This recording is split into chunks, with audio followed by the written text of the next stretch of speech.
I'd like to welcome Dr. Tim Werner from the Department of Health and Sports Sciences.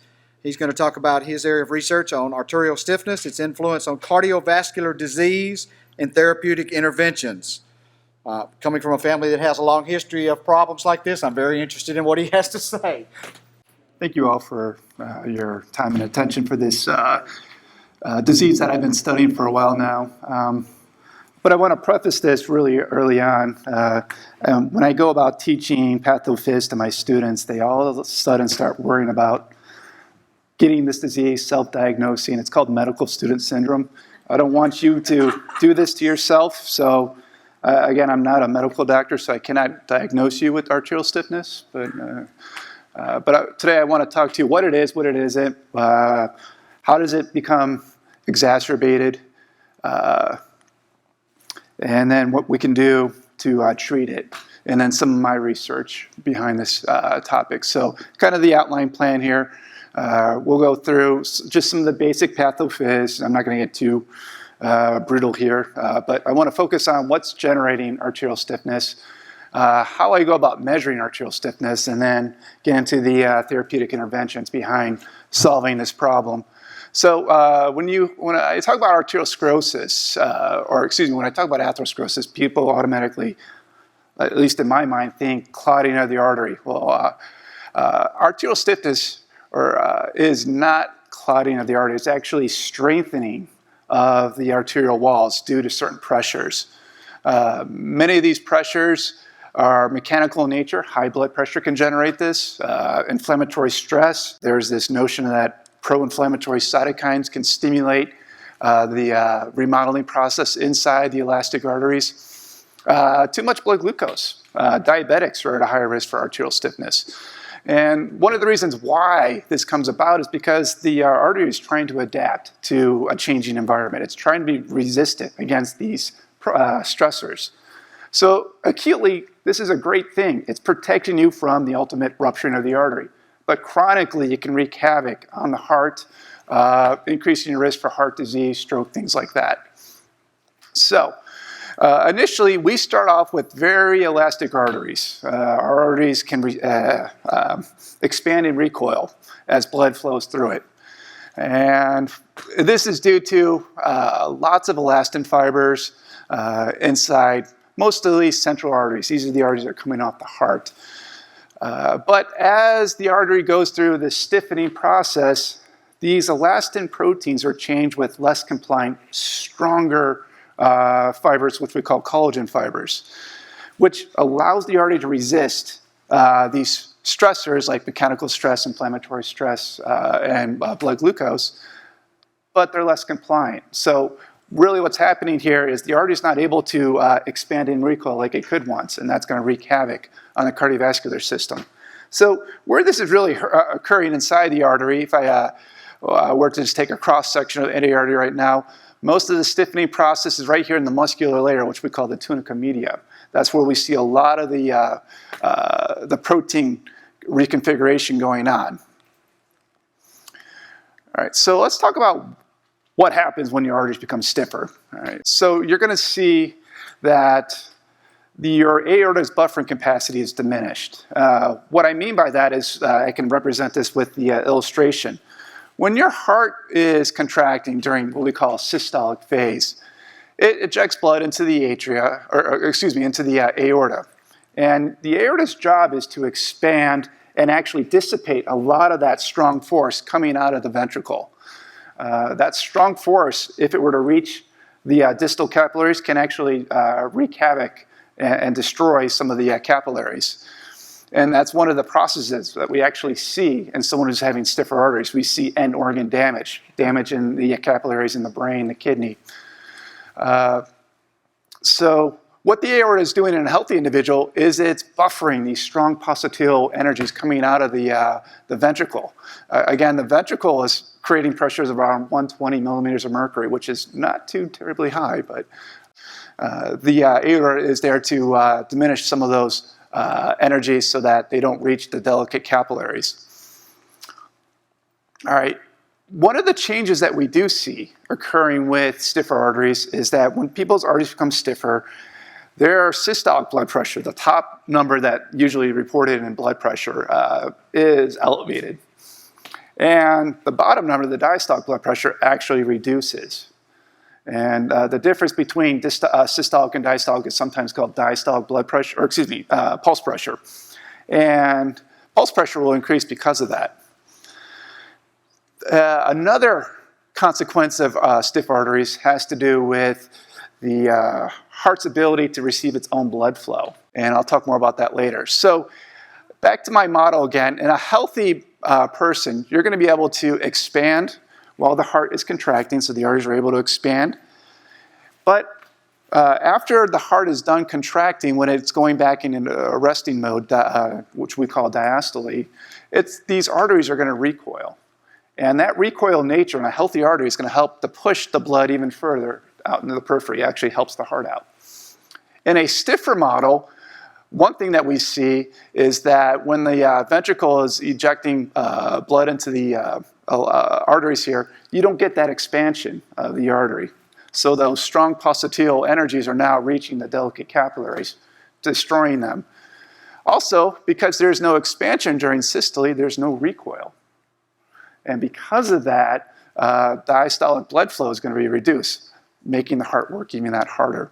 So to set you straight in case your head is spinning right now, I'll give you a scenario just to show you how important this is. Imagine you're 78 years old, you have no other cardiovascular risk factors, but you do have elevated systolic blood pressure. Is your chance of a cardiovascular event in the near future increased or decreased? Who says increased? Anyone for decreased? Yeah, so systolic blood pressure, that top number is high. It is true. It's going to increase your risk for a cardiovascular event in the near future. Now let's change the tables again. Again, same 78-year-old individual. You have no other risk factors for cardiovascular disease, but you do have elevated diastolic blood pressure. Is your chance of a cardiovascular event in the near future increased or decreased? Interesting. Who says increased? Who says decreased? Who doesn't know? All right. So what I want to show you, this is information from a colleague of mine from the Framingham study, Dr. Gary Mitchell. He put this together on a graph. And what he showed here is the implication of stiffer arteries. So first thing I want you to show is I have systolic on this upper x-axis and then diastolic blood pressure on the y-axis here. And I want to hold diastolic blood pressure constant. So let's imagine if you have a blood pressure of 130/70, you have a hazard ratio of 1.2. And again, a hazard ratio looks at risk factor or risk for a cardiovascular event in the near future. See, in my world, we like to play fortune teller. People always want to know, what are my risks? How long do I have to live? So we look for variables and outcomes that can predict somewhat accurately your chances of a cardiovascular event in the near future. So when the hazard ratio is greater than 1, you have an increased risk. So we have a blood pressure 130/70. You have a risk of 1.2 or an elevated risk of a cardiovascular event in the near future. But if the systolic blood pressure raises from 150, again, holding diastolic blood pressure, that also your risk increases as well. And you go to 170, your risk increases as well. But I want you to look at the graph going vertically now. Let's hold systolic blood pressure constant. All right, so we hold systolic blood pressure constant and we look at 130/70. Your hazard ratio is 1.2. But now as the diastolic blood pressure increases, your hazard ratio decreases. All right, so you can do this across any systolic blood pressure. You look at blood pressure 170/70, it's 2.8. You go 170/100, it's 1.7. So your chances of a cardiovascular event in the near future is dropped. And this is a game changer. This is a paradigm shift in the way we're treating people right now. Because typically when people were brought to the doctor's office and they notice that you have high diastolic blood pressure, you get treated for that. And we're saying, wait a minute, let's compare this to systolic before you do anything. there's another important physiological event about arterial stiffness that I want to explain briefly because a lot of my work revolves around it. It's to understand what we call a pulse wave. Now, every time your heart contracts, it sends out a wave of energy that's not blood flow, and it travels much like a wave. If I were to tie a rope to one of those doorknobs right now and fling it, you would see a wave of energy that travels along the walls of your arteries. And what happens is this wave of energy hits bifurcations. And bifurcations and impedances, and it's actually going to hit these sites, and it's going to bounce back to the heart. So this happens every time the heart beats. All right. So much like if I were to fling my rope, that wave would come back and hit me soon enough. And a lot of times this is a good thing because in more compliant or less stiff arteries, this helps to further perfuse the peripheral tissues. So this wave actually helps to push blood out even further into the periphery, helping the heart out. This also is very important for the heart to get its own blood supply. Due to physiological mechanisms that I'm not going to get into, the heart does receive most of its blood during diastole when it's resting. So we need this wave to come back to the heart when the heart is resting. And this is how the heart gets 95% of its blood, from this wave motion. And this is what happens in compliant arteries. I'm going to talk about what happens when things get stiffer. So just to show you, I can measure the wave at different areas along the arterial system. And the waves, they change in configuration, but you're going to notice the older we get, these waves do become faster, and I'll show you why here in a sec. So I want to talk about the problem with stiff arteries right now, and this is the big one. What happens here is when that wave gets sent out to the periphery, it travels very fast, and then it comes back even faster. Much like if I were to take a wire now, and I would tie it to a doorknob and fling it, that wave would travel much faster than the rope that I just had because it's traveling through denser material. So this wave will come back during the heart's contraction period, or systole. So the heart right now, imagine, is contracting, it's trying to inject blood out, trying to get it all out, but this wave comes back and hits it head-on collision. And that will increase the pressure that the heart now has to push against to get this blood out. And this is a great stimulus for left ventricular hypertrophy, which is a telltale sign of heart failure. Another problem with this is because that wave is coming back so early during systole, you can't get that push of coronary blood flow or heart blood flow into the heart anymore. So into the heart anymore. So what's happening now is the heart cells are becoming deprived of oxygen, which sets up sites of ischemia, which is low oxygen levels, which can lead to a heart attack.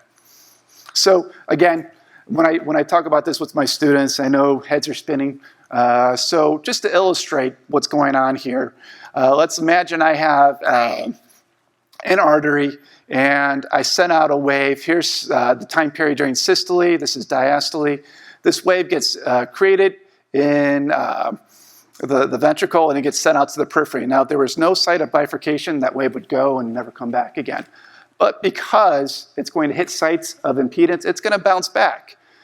And it's going to come back in a less stiff, more compliant artery, usually during diastole. And it's not going to have much of an impact on the overall pressure level here on the y-axis. So the heart's not really pushing against extra pressure.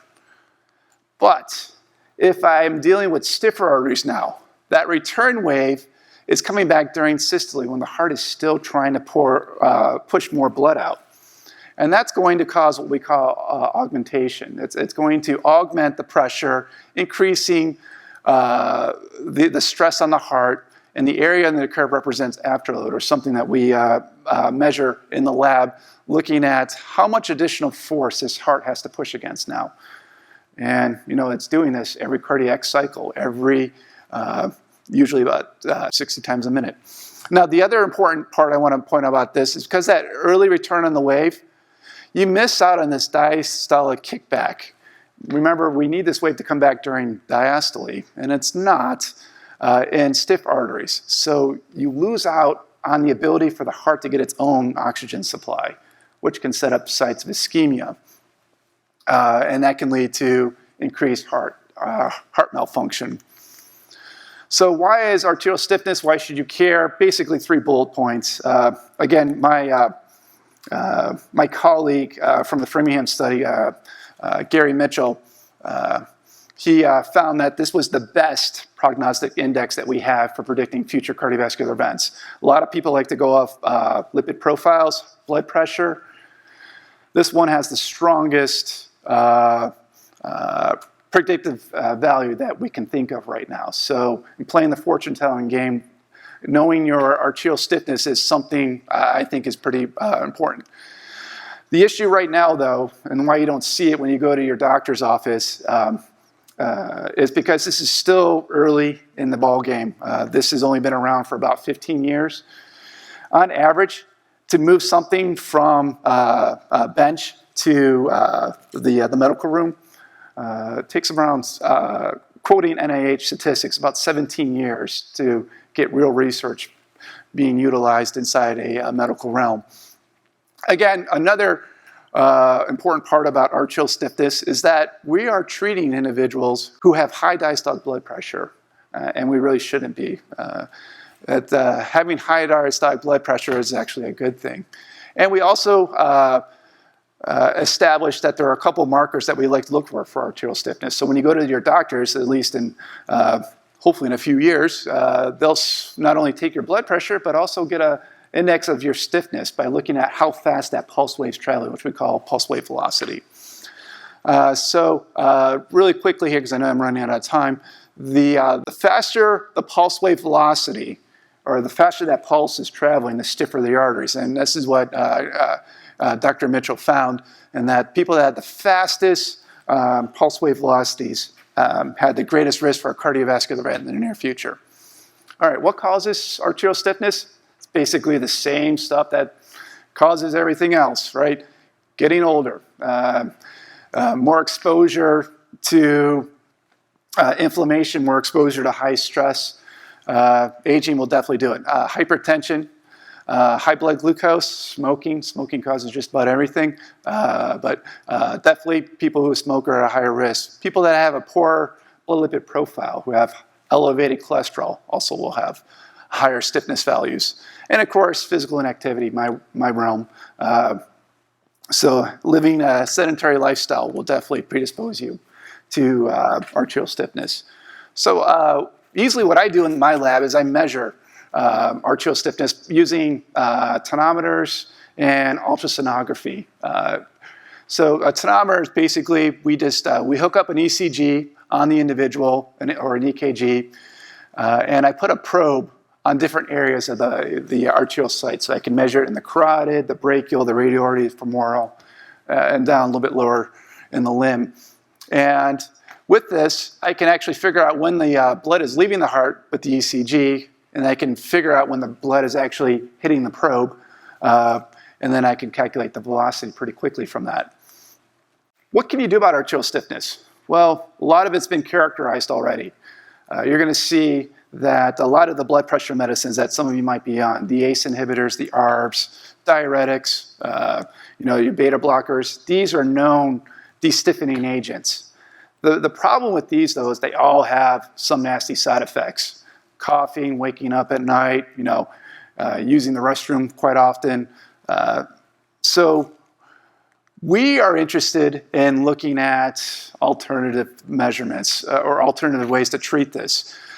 And so when I first got started with this, my lab, we looked at diet, and some of the studies that we found that people actually lose weight by dieting can actually improve their stiffness scores. And so when you can actually cut calorie, you're going to see a reduction in your stiffness scores. Exercise. Now, this is an area that's really of my focus. We do know that aerobic exercise that involves a lot of cardiovascular work, is a great de-stiffening agent. It reduces inflammation, improves blood glucose function. It is an excellent tool for de-stiffening the artery. And if anyone can put exercise in a pill, they would be making a lot of money, because exercise does more for arterial stiffness than most of these drugs combined. What I wanted to, so The question that people might ask, how much exercise do I need? Well, just your basic exercise prescription plan that my agency, the American College of Sports Medicine, governs. Supposed to exercise 3 to 5 days a week, moderate intensity for about 30 to 60 minutes. That's what we're looking for. However, I want to switch the gears now to resistance training. This is where a lot of you probably had emails from me, or I always send out a blast email to the students looking for potential subjects. There's some controversy right now behind resistance training. When you're doing resistance training, your blood pressure goes up, right? And I already mentioned that high blood pressures generate stiffer arteries. So there are 5 randomly controlled trials that have already been done that has shown that pulse wave velocity arterial stiffness increased in the cohorts. However, there are 3 randomly controlled trials that showed nothing. And the difference really is how they approached it, methodology. Their methodology was a little bit different. A lot of them didn't use full body workouts. A lot of them didn't have control groups. So right now, I'm in the middle of this study where we're looking at 30 individuals, and I'm separating them into 3 groups. I have a control group. I have a high intensity group that's training at a high percent of their 1RM or their maximal repetition. And then I also have a high volume group, who's doing a lot of sets and reps. And I'm asking the question, 1, can I elicit arterial stiffness in these individuals? And then if so, which type of training promotes it more? Right? So I'm only using males right now because it is a proof of concept study. If I do find something, we move it on to the female. And again, this study is in collaboration with Dr. Pellinger. He's doing the ultrasound tests for me. Another area that's booming, so to speak, is supplementation. So we have a lot of athletes and a lot of students here doing supplements, and it hasn't been characterized yet. So I'm interested, in particular, one supplement, creatine monohydrate, because a lot of individuals do take creatine. And so this study, we are submitting for IRB here soon. And what we will do is we'll have a group of individuals on creatine and a group of individuals without creatine, and we're going to just look at how creatine supplementation influences arterial stiffness, at least acutely. And if I see something, I'll move it to a chronic model for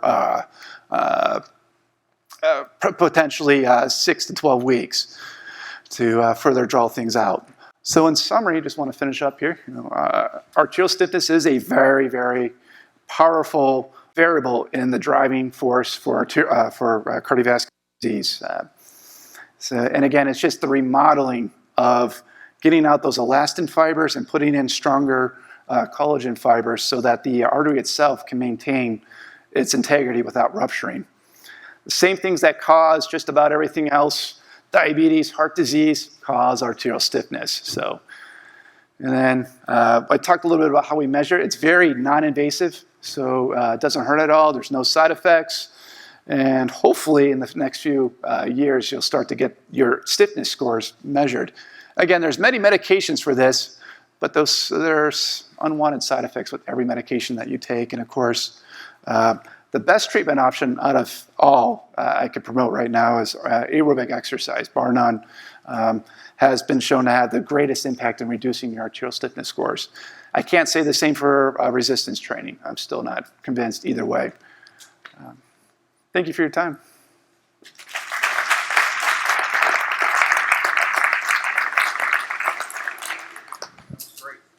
I appreciate your presentation, and as you were describing some of the causal factors for this condition, it sounded very much like minority populations would very much be suspect to that. Is there a way, this twofold, in terms of thinking about this from a curriculum standpoint? It seems to me like this sort of research that you're doing would be of an interest to minority populations, to interested populations of whatever hue here on campus that have that sort of a focus on those on those communities. So I would definitely invite you to consider perhaps crafting the work that you're doing and providing for your students and adding, if it's not there already, that sort of a component. And the second part of it is what about outreach to communities to give them that heads up and to give medical folks in those communities a heads up that, yeah, you need to be alerted to this and that this is a better predictor than some of the other things and probably better than, you know, a lot of the medicines that are being prescribed. Is there a way to target populations?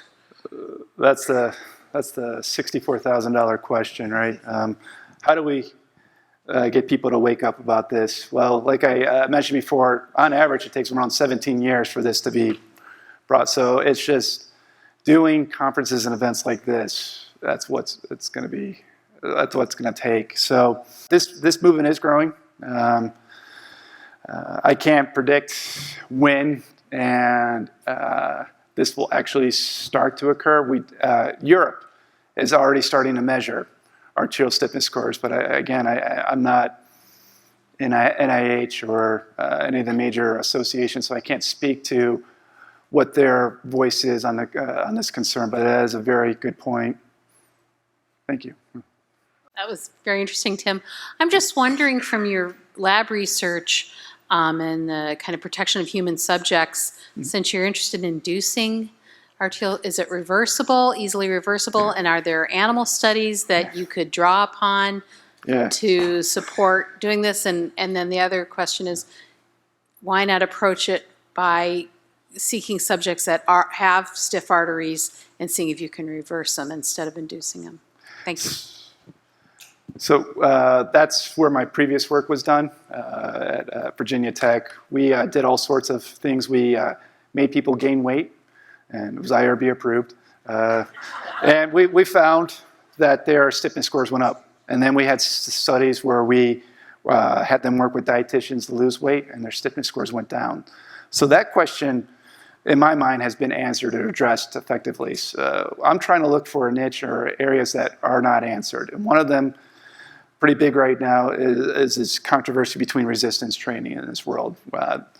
Some people are on the fence that resistance training doesn't do anything.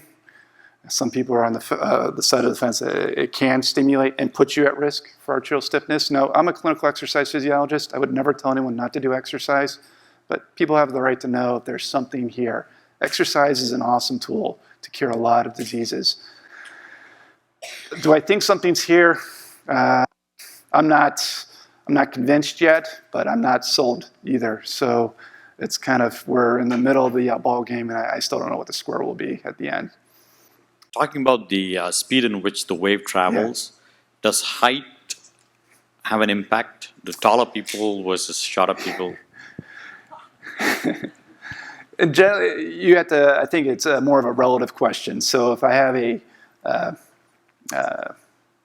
politically correct way, say the shorter individual, vertically challenged, and a taller individual, but they have both the same stiff arteries, yeah, the shorter individual will have a higher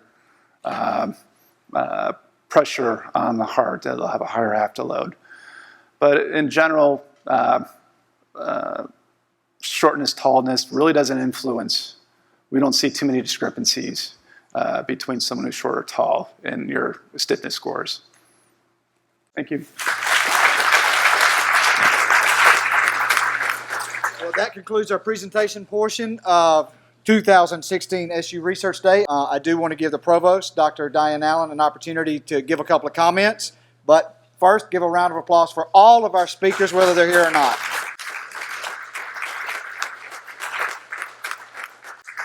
Dr. Allen. Well, Clifton, that's what I was going to say. Let's give a round of applause to all of our presenters today. But let me also applaud you for coming and spending time and learning what your colleagues across campus are doing. I love this event. I wish we could get more people here, but I love this event. And this is why I love it, because we have interesting people on this campus who are doing interesting work. And you know, some of it I understand better than others. I'm going to spend time, Tim, this evening on WebMD trying to figure out if I think I met all of your risk factors except smoking. So But, you know, the breadth of the things that our faculty do are just amazing to me, and I love hearing that. I love hearing them talk about their work because they're so passionate about it. The other thing that I love about this event is we get to see how we interconnect to each other. And so I heard that a lot today.